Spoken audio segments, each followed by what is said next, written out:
Andrew White and welcome to the Revival magazine interview. It's a real pleasure and honour to have you here. First of all, I've noticed that you've got some really great bow ties. I really like them, really colourful. Do you have a lot? Do I have a lot? Yeah. Well, I must confess that I do have a lot. I have, even in my pocket, I never wear the same bow tie morning and evening. So this is the morning one, and this is the evening one. So yes, I do have a lot. I absolutely love them. They're great. Where do you get them from? Oh, they have to come from one shop in Jermyn Street in London, where Winston Churchill also got his bow ties. That's really cool. I won't mention the name of the shop because I don't want to be accused of advertising for them, and everybody from here might turn up and want to buy them. Fair enough. So, you've been here in Toronto for a few days. Yes. And I've really loved hearing what you have to share. It's really cold, though. Yeah, definitely. It's snowing a lot. For the viewers of On Revival magazine that don't know a lot about you, tell me a bit about where you've come from and how you ended up writing your book called The Vicar of Baghdad. Oh. Only one book you want to know about? Well, I guess just the journey from there to now you're an author of all these books. Well, I started off in life, born in London, reared there, in between a Pentecostal and Baptist, strict Baptist family. And God was involved in various things. I ended up going to do anaesthetics and surgery. I studied at St Thomas's in London. And then God called me into the church. I went to Cambridge, went to Vicar Factory, turned into a vicar, studied also in the Middle East and Jerusalem, and then became a curate, an assistant pastor in London, and then in charge of a parish in London. Then I was appointed as the international director at Coventry Cathedral with responsibility for international reconciliation. And then I got ill when I was there with MS, and the Church of England doctor said I wasn't well enough to work in England anymore, so I went to Baghdad. That's fantastic. That's such an interesting journey. I mean, I've never heard a story like it. Before you were in England, I've heard that you were involved with reconciliation and conflict resolution.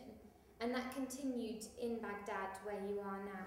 Yeah, well, I very much was the key person in the Middle East peace process. Working between the Israelis and Palestinians, I used to run the religious track of the peace process.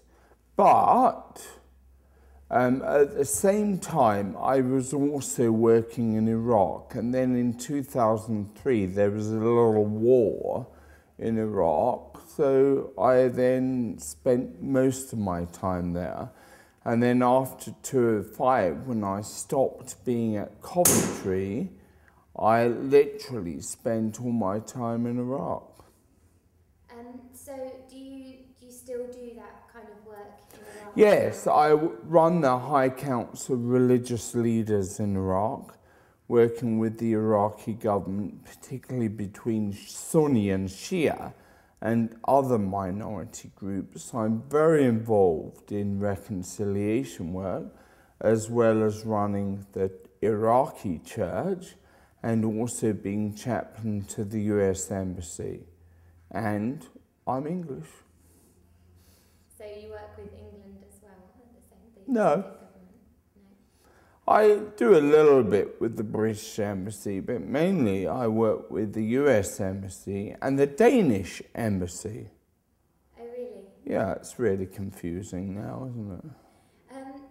So you say you work with religious groups and political groups. Yes. And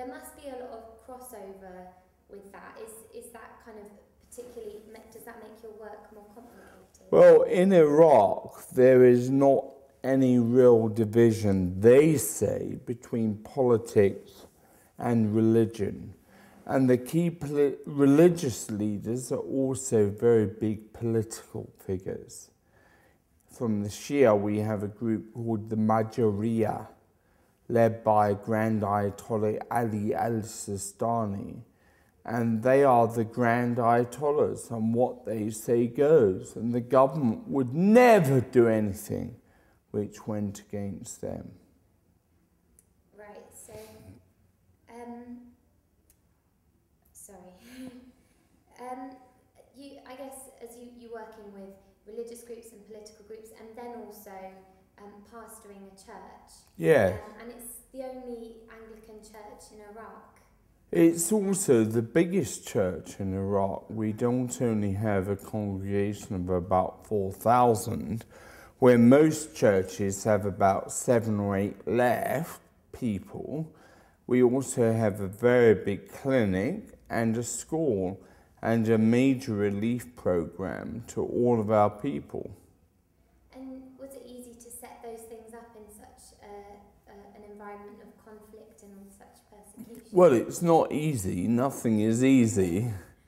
There used to be wonderful T-shirts, Iraqi American Army T-shirts, and they had a big happy face on them.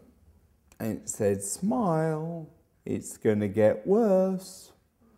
And then they got a new T-shirt, still a happy face, but this time with a bullet going through the head and blood dripping down the happy face.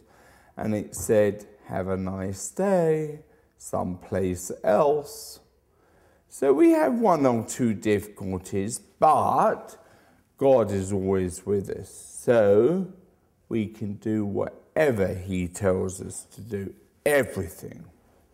How has it affected your faith then, being in an environment of conflict? Well, it's affected my faith because we have seen the miraculous all the time and the supernatural all the time. So whilst as before I may have been a fairly normal kind of academic, priestly figure, but now it's very much geared towards the supernatural presence of God, His healing, His resurrection power, and His glory, which we see all the time. And despite being in this immense difficulty, we are the happiest church I've ever seen. Can you tell me some of those stories of miracles that you've seen? Well, it's quite difficult when it happens every day. Yeah. You know, people are healed, the dead are raised, and we see the supernatural power of God, especially when times are really hard. So when we've had so many people killed, I think of the time when we were taking the bodies up to Nineveh, because most of our people originate from Nineveh, where Jonah went. I refer to him as a miserable evangelist who arrived by submarine. But when the bodies were being driven up there, the cloud of glory completely covered them. And in one of my books, Faith Under Fire, we have a picture of this white cloud surrounding the funeral cars. We see angels all the time, and we take pictures of the glorious images that we see. We see sick people who we prayed for die and raised from the dead. So we've had quite a lot of good things. Yeah, that's extreme. It's, I guess, an extreme of kind of terrible tragedy. Terrible tragedy and incredible glory. Yeah, it must be such a unique environment. It is, it really is.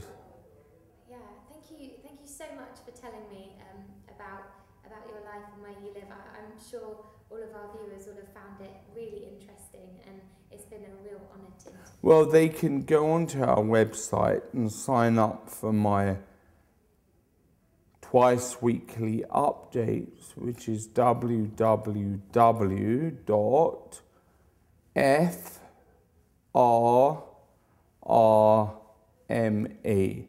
Foundation for Relief and Reconciliation in the Middle East. Thank you so much. We'll definitely put that link on the website. Thank you.